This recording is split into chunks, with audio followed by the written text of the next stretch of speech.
வணக்கம். ஜவை Z from Javadhipatti புது power writer அப்படிங்கிற யூடியூப் சேனல் மூலமாக மீண்டும் சந்திப்பு ரொம்ப மற்ற மகிழ்ச்சி. அத்தோட எங்கள் சேனலை சப்ஸ்கிரைப் பண்ணுங்க, பெல் பட்டன் அழுத்த மறந்துடாதீங்க. அத்தோட எல்லாத்துக்கும் ஷேர் பண்ணுங்க. அதாவது தர்ம யுத்தம் போயிருச்சு, அப்புறம் பிறகு இரண்டாம் தர்ம யுத்தம் அப்படின்னாரு, அதுவும் போயிருச்சு. இப்போ நீதி கேட்டு நிற்க போறான் ஓபிஎஸ், அதிமுக ஓபிஎஸ். அது கூட சொல்ல முடியாது, அது கூட தடை போட்டாச்சு. அதிமுக கொடி இரட்டைகளை எங்கேயுமே பயன்படுத்தக்கூடாதுன்னு போட்டு சென்னை உயர்நீதிமன்றம் நிரந்தரமாகவே தடை போட்டுவிட்டது. அதனால அது சொல்ல முடியாது. பொதுவாக ஓபிஎஸ் அவ்வளவுதான், முடிஞ்சு போச்சு. ஓ பன்னீர்செல்வம் இதுக்கு முதல்ல அதிமுகவில் இருந்தவர். கட்சி ஏகப்பட்ட கேசஸ் எல்லாம் இருக்கு, உச்ச நீதிமன்ற கேஸ் இருக்கு, அப்புறம் சிவில் மனு இருக்கு, மற்ற ஷூட் பண்ணு சொல்ற அந்த சப்ஜெக்ட், மற்ற டெல்லியில ஏகப்பட்ட மனுக்கள் இருக்கு. சென்னை உயர் நீதிமன்றத்தை நிலுவையில் இருக்கு. இதெல்லாம் தீர்ப்பு வந்துச்சு அப்படின்னா அப்புறம் எடப்பாடியோட நிலைமை என்ன அப்படிங்கிறது அப்புறம் தான் தெரியும். ஓபிஎஸோட நிலைமை, உண்மையான நிலைமை என்னங்கிறது அன்னைக்கு தான் தெரியும். இப்போதைக்கு ஓபிஎஸ் அதிமுகவில் இல்லை, முடிஞ்சு போச்சு. ஒருங்கிணைப்பாளரும் கிடையாது, இணை ஒருங்கிணைப்பாளர் கிடையாது. ஆமா, இன்னமும் 3 தடவை அதிமுகவில் இருந்த முன்னாள் முதல்வர். ஆமா, அவ்வளவுதான் சொல்ல முடியும்.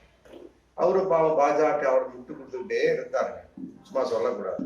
இந்த இப்போ அதிமுகவுக்கு இருந்தாங்க பாருங்க, புரட்சி பாருங்க, அவங்க விட்டு கொடுத்துட்டே இருந்தாங்க, ஒரு சீட்டு கூட கிடையாது. அதே மாதிரி அதே நிலைமை இங்க பாஜக ஓபிஎஸ்க்கு நிலைமை. ஆமா, ஒரு சீட்டுன்னு சொல்றாங்க, அவ்வளவுதான், ஒரு சீட்டு கொடுத்துருக்கோம் அப்படிங்கிறாங்க. மற்றபடி பாஜகவுக்கு என்னுடைய ஆதரவு உண்டு. ஆமா, என்னுடைய தொண்டர்களும் பாஜக வாக்களிப்பார்கள் அப்படின்ட்டார். எங்க நிற்கிறாருன்னா ராமநாதபுரத்தில் நிற்கிறார், எம்பி தொகுதி. ஆமா, அங்க ஆல்ரெடி முஸ்லீம் லீக் சம்பந்தப்பட்ட வகையில திமுக கூட்டி நவாஸ்கனி நிற்கிறாரு. அதிமுக சம்பந்தப்பட்ட வகையில ஜெய பெருமாள் அப்படின்னு நிற்கிறார் அதிமுக. எடப்பாடி கூட்டணி, இவரு அதிமுக தான். ஆமா, அது சொல்றதுக்கு முடியாத, கோர்ட்டு தடை போட்டிருக்காங்கல்ல, என்ன பண்ண முடியாது. என்ன அதிமுக சம்பந்தப்பட்ட இப்போதைக்கு எடப்பாடி பிரிவு, ஜெய பெருமாள் அப்படிங்கிறதும் நீக்கி வச்சிருக்கிறாங்க. ஆமா, இப்படி ஒரு சூழல்ல மிக தர்ம சங்கடமான ஒரு சூழல். நீதி கேட்டு நான் நிற்க போகின்றேன்னு சொல்லி இன்னைக்கு பேட்டி கொடுத்துருக்காரு ஓபிஎஸ். தர்ம யுத்தம் முடிஞ்சது, இரண்டாம் தர்ம யுத்தம் முடிஞ்சது. அப்புறம் அதிமுக 5ஆக சிதைந்து போய்விட்டது அப்படின்னு சொன்னார், அதுவும் முடிஞ்சது. இப்போ ஒண்ணுமே முடியல, பேசாம நீதி கேட்டு நான் போராடி கொண்டிருக்கேன், போராட போகின்றேன் அப்படிங்கிறார். ஆமா, மன்னர் சேதுபதி பரம்பரைக்கு உட்பட்ட ஆளுமைப்பட்ட அந்த பூமி, மக்கள் எனக்கு சரியான நீதி வழங்குவார்கள் அப்படின்னு சொல்லிட்டு அதையும் சொல்றாரு. அது இஸ்லாமிய ஓட்டு நிறைய அதிகம். ஆமா, அதே நேரத்தில் ஓபிஎஸ் சம்பந்தப்பட்ட வகையில் பாஜகவோட கூட்டணிக்காரன் அப்படிங்கிறப்ப கட்டாயம் சிறுபான்மை ஓட்டு கட்டாயமே இவருக்கு விழாது. அதிமுக சம்பந்தப்பட்ட அவரு எடப்பாடி ஆல்ரெடி பிரிஞ்சுட்டாரு. அப்ப சிறுபான்மை ஓட்டு மக்கள் கட்டாயமா அதிமுகவுக்கு விட வாய்ப்பு இருக்கு. அங்க உண்மையிலே போட்டி என்பது என்ன, ஒண்ணு இது முஸ்லீம் லீக், இந்திய முஸ்லீம் லீக் சம்பந்தப்பட்ட திமுக கூட்டணியா இல்ல அதிமுக, அவ்வளவுதான். ஓபிஎஸ்க்கு அங்க இடமே கிடையாது.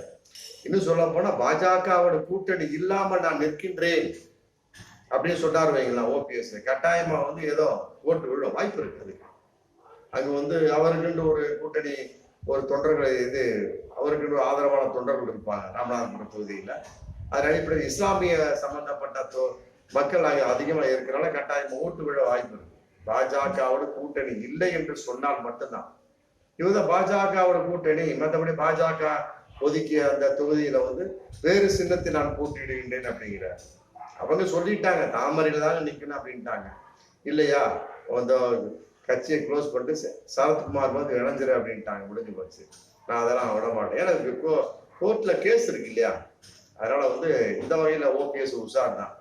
அதெல்லாம் நிக்க மாட்டேன், எனக்கு 15 தொகுதி கொடுங்க அப்படின்னு கேட்டாரு. அதெல்லாம் போவா. ஆமா, ஒரு தொகுதியை இழுத்து அடிச்சு கடைசியா கொடுத்துருக்காங்க. பாமக வருவாங்கன்னு பார்த்துக்கிட்டே இருந்தாங்க, வந்துட்டாங்க, 10 தொகுதி கொடுத்துட்டாங்க. மற்றதுக்கெல்லாம் ஜி.கே. வாசனுக்கு 3, 2, 1 பிரிச்சு கொடுத்து, மற்றபடி இவங்க சம்பந்தப்பட்ட வகையில அவங்க நிக்கிறாங்க, பாஜக சம்பந்தப்பட்ட வகையில நிக்கிறாங்க. மற்றபடி இவங்க ஓபிஎஸ் வகையில ஒரே ஒரு சீட்டு.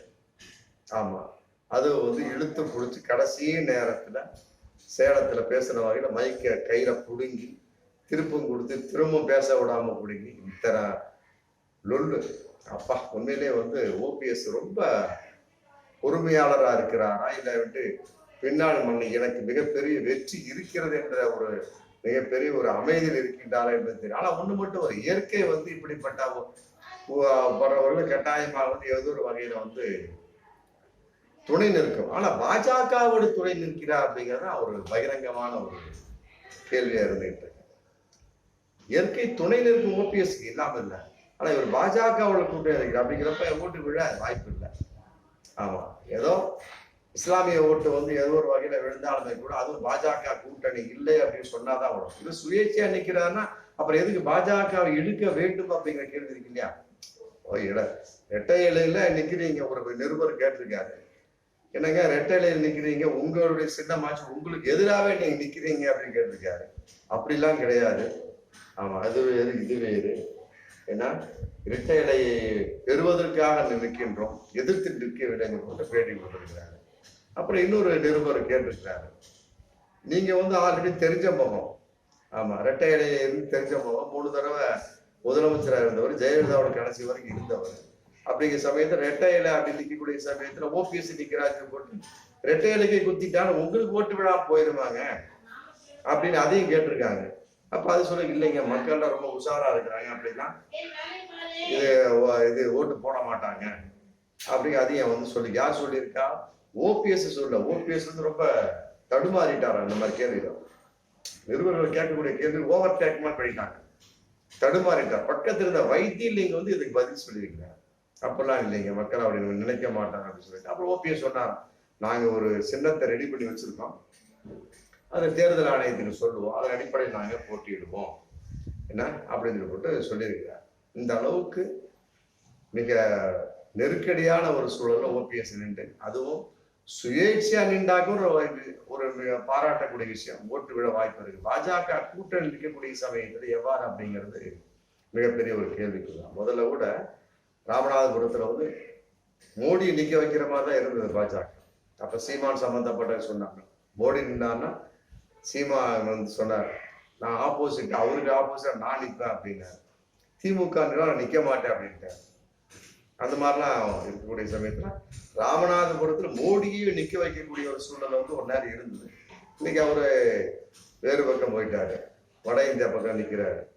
அதே நேரத்துல வந்து இன்னைக்கு பாஜக கூட்டணி அப்படிங்கிற ரேஞ்சில் எதுக்காகத்தான் நிக்கிறாரோ அப்படிங்கிற பகிரங்கமான கேள்வியா இருந்தாலுமே கூட ரெட்டை இலைங்கிற கான்செப்ட்ல ஓட்டு மாறக்கூடிய வாய்ப்பு இருக்கு. இன்னைக்கு கூட எங்க பக்கம் வந்தீங்கன்னா, ஆமா எம்ஜிஆர் உயிரோடு இருக்கிறார் அப்படிதான் சொல்லுவாங்க. கேட்டா அந்த ரெட்டை இலையப்பா சொல்லுவாங்க.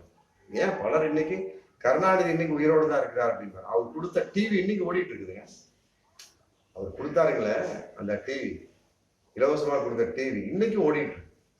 ஆமா, அந்த டிவியை பார்த்துக்கிட்டு யாரு கருணாநிதி கொடுத்த டிவி அப்படின்பாங்க இன்னைக்கும் கிராமத்துல. அதே மாதிரி ரெட்டை இலைனா எம்ஜிஆர் இன்னைக்கு உயிரோடு இருக்கிறார், கருணாநிதியா இன்னைக்கு இருக்கிறார், டிவி ஓடுது, அவரு இந்த டிவி ஓடுது இல்லை, அவரும் உயிரோடு இருக்கிறார் அப்படிங்கிற நம்பக்கூடிய மக்கள் இன்னைக்கு இருக்காங்க. அதனால வந்து அதன் அடிப்படையில வந்து ரெட்டை இலை சிதைய வாய்ப்பு இருக்கு. ஆமா, ஓபிஎஸ் பார்த்தோன்னா ரெட்டை இலைக்கு குத்திட்டாங்கன்னு வச்சுக்கோங்க, வேறு சின்னத்தை இவர் ஏதோ ஒன்று சொல்லி அது மனசுல நிக்காம அங்க போனோம்னு ரெட்டை இலை குத்திட்டான்னு வச்சுக்கோங்க, அப்ப என்ன ஆகும், நேரா எடப்பாடிக்கு போயிடும் அந்த ஓட்டம்லாம். அப்ப இவ்வளவு தூரம் கஷ்டப்பட்டும் பிரயோஜனம் இல்லாம போயிடும். நம்ம அடிமே இல்லாடி ஓபிஎஸ் உண்மையிலே வந்து இது எந்த அளவுக்கு அவர் பொறுத்து சென்று கொண்டிருக்கிறார் என்பது வரும் காலங்களில் தெரியும். அந்த பொறுமைக்கு விடை கிடைக்குமா? அது கட்டாயமா உண்டு. பொறுத்தார் பூன்மையா அவர் அதை மாற்றுக்கிறது. ஆனா பாஜகவோடு சேர்ந்திருக்கிறார் என்பதுதான் வந்து இடிக்குது. அதுதான் மக்கள் பார்த்துட்டு இருக்கிறாங்க. பாமக சம்பந்தப்பட்ட வகையிலே சொல்லிட்டாங்க, ஆமா பாமக தொண்டர்களை நாங்க எப்படி அவங்களோட சேர்ந்து ஓட்டு கேட்க முடியும் அப்படின்னு தலைமைக்கே சொல்லிட்டாங்க. இன்னும் ஏகப்பட்ட பேர் பாமக விலகி கொண்டு இருக்கிறார்கள். அதுல காடு வெட்டி குரு அவருடைய மகள் வந்து ரொம்ப ஆவேசமா பேசியிருக்காங்க. ஆமா, வன்னியர்கள் எல்லாம் நீங்கள் அடங்க வைத்து விட்டீர்கள், பாமகவை அந்த கட்சியை அடகு வைத்து விட்டு நீங்களும் உங்க பிள்ளைக்கும் சம்பந்தப்பட்ட வகையில் எங்களையும் அடகு வைக்கிறீங்க அப்படிங்கிற மாதிரி சாதி ரீதியான பல தாக்குதலாம் கூட பாமகவுக்கு போயிட்டு இருக்கு. அதன் அடிப்படையில பார்க்கின்ற பொழுது கட்டாயமா ரெட்டையில அப்படிங்கிறப்ப அது ஓபிஎஸ்க்கு தான் அப்படி நினைச்சிட்டு என்ன பண்ணுவாங்க, டக்குன்னு குத்திடுவாங்க, நேரம் எடப்பாடிக்கு போயிடும். அதுல ஒரு மாற்று கருத்துமே இல்லை. அதனாலதான் வந்து நிருபர்கள் ரொம்ப விளக்கமா கேட்டுக்கிறாங்க. பார்ப்போம், ஓபிஎஸோட நிலைமை வந்து ரொம்ப தரிகிடதும் அது சுயேட்சையாக நிற்கக்கூடிய சமயத்து எதற்காக பாஜகவை தன் கூட்டணிக்கு இழுக்க வேண்டும் அப்படிங்கிற கேள்வி இருக்குல்ல, அது பகிரங்கமான உண்மை. ஆமா, இதை பத்தி இனி யோசிச்சு பிரயோஜனம் கிடையாது. பாஜக கொடுத்த சீட்ல நிக்கிறாரு, அது தாமரை நின்று போயிட வேண்டியதானே. கட்சியை சேர்க்காட்டியுமே கூட தாமரை நின்று போயிட்டா வேலை முடிஞ்சது. ஜெயிக்கிறோம் ஜெயிக்கல, சுயேட்சையாவும் நின்றுக்கிட்டு பாஜக ஆதரவாகவும் நின்றுக்கிட்டு கட்டாயமா ஒரு கல்ல 2 மாங்க அடிஞ்சு விழுந்ததாக சரித்திரமே கிடையாது. அதான் உண்மை. அரசியல்ல ஒரு கல்லுல 2 மாங்க விழுந்ததாக சரித்திரமே கிடையாது. அந்த மாதிரி நினைச்சிட்டு நிக்கிறாரு. கட்டாயமா அதனுடைய பிரதிபலன் என்பது மக்கள் கையில இருக்கு. பார்ப்போம், வரும் காலங்கள் பதில் சொல்லும். மீண்டும் அடுத்த வீடியோ சந்திப்போம். நன்றி.